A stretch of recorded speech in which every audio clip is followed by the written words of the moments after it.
Hello, আসসালামু আলাইকুম viewers, কেমন আছেন সবাই? আমি নীরব হাসান রাজ। আপনাদের দোয়া ইনশাআল্লাহ আল্লাহ তাআলার অশেষ রহমতে আমিও ভালো আছি।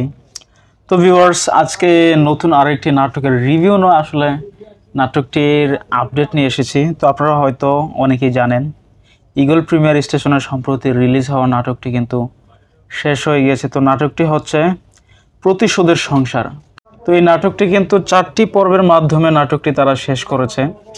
তো প্রথম কিন্তু আসলে যখন দ্বিতীয় পর্ব তৃতীয় পর্ব রিলিজ হয়েছিল, তখন ধারণা করা হয়েছিল নাটকটি হয়তো পঞ্চম পর্ব ষষ্ঠ পর্ব পর্যন্ত গড়াবে, কিন্তু সেটার হয়নি। তারা কিন্তু চতুর্থ পর্বের মাধ্যমে কিন্তু স্টোরি ব্রেক করে নাটকটি শেষ করে দিয়েছে।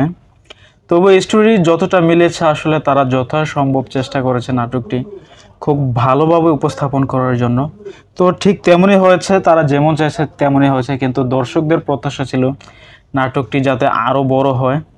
তো আমরা চতুর্থ পর্বের মাধ্যমে আমরা এই যে সাগরিকা, তাকে নায়িকার পার্টে দেওয়া হয়েছে, তাকে কিন্তু আসলে বিভিন্নভাবে কষ্ট দিয়েছে আসলে ছেলে। তো তৃতীয় পর্বের মধ্যে আপনারা দেখেছেন ছেলেকেও কিন্তু নানান দিক দিয়ে কষ্ট দিয়েছে এই মেয়েটি। তো চতুর্থ পর্বের মাধ্যমে সেই বদলা নিয়েছে এই ছেলেটি। আসলে খুব হ্যাপি একটা এন্ডিংয়ের মাধ্যমে নাটকটি শেষ হয়েছে। তো স্টোরি ব্রেক বলতে আসলে আমরা যতটুকু প্রশস্ত হবে নাটকটি ভেবেছিলাম, ঠিক ততটুকু প্রশস্ত হয়নি। আমরা চতুর্থ পর্বের মাধ্যমে দেখেছি যে তাৎক্ষণিকভাবে কিন্তু নাটকের মোড় ঘুরে গিয়েছে, এবং সেই মোড় ঘোরা থেকে কিন্তু নাটকটির একদম ফাইনাল সমাধান চলে এসেছে।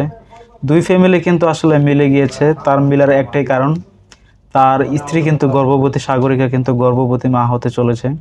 তো এই খুশিতে কিন্তু তাদের দুই পরিবারের মধ্যে ভেদাভেদ ভুলে যায়। এক পরিবার আরেক পরিবারের সাথে যে বিরোধিতা শত্রুতা ছিল, সেগুলো ভুলে গিয়ে দুই পরিবার আবারও একসাথে হয়ে যায়। তো একসাথে হওয়ার পরে কিন্তু নাটকটির ইতি টানা হয়, শেষ হয়ে যায় নাটকটি। তো সবশেষে বলা যায় নাটকটি শেষ হলো। তো ঈগল প্রিমিয়ার স্টেশনের ভবিষ্যৎ নাটকও খুব তাড়াতাড়ি আসতে যাচ্ছে। তো ভিউয়ার্স, আজকে এইটুকুই ছিল আপডেট। দেখা হবে ইনশাল্লাহ পরবর্তী কোনো ভিডিওতে। সবাই ভালো থাকবেন। আসসালামু আলাইকুম।